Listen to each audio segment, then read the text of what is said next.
আপোনালোকেতো গম পাইছে মানে সকলোৱে দুদিন মানৰ আগতে এটা উজনি অসম কপাই যোৱা এটা ঘটনা হ'ল আমাৰ তিনিচুকীয়াতে মুছলিম সম্প্ৰদায়ৰ দুজন মানে ব্যৱসায় কৰা মানুহে বিজনেছমেনে আমাৰ অসমীয়া ভাই এজনক মাৰপিট কৰে একদম সৰু কথা এটাক লৈ পিনি মানে গাড়ী পাৰ্কিঙৰ কথাক লৈ পিনি আৰু তেখেতে মানে আমি শুনা মতে তেখেতে সম্পূৰ্ণ মানে গুণ্ডাৰাজ চলাই আহিছে আৰু আমাৰ অসমীয়া বিৰোধী মানে বহুত মন্তব্যও কৰিছে তাৰ পিছত আমি যেতিয়া নেকি আমাৰ দল সংগঠনবিলাকে ধৰ্ণা দিলে প্ৰতিবাদ কৰিলে তেতিয়াহে তেখেতক মানে আটক কৰিছে পুলিচে কিন্তু তাৰ আগলৈকে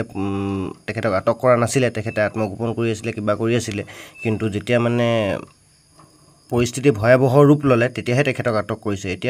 এতিয়াও মানে এটা আটক কৰিলেতো ধন্যবাদ জনাইছোঁ কিন্তু মানে এটাই হ'ব লাগে মানে তেখেতৰ দুখীয়ে শাস্তি পাব লাগে মানে অসমত থাকি কেতিয়াও মানে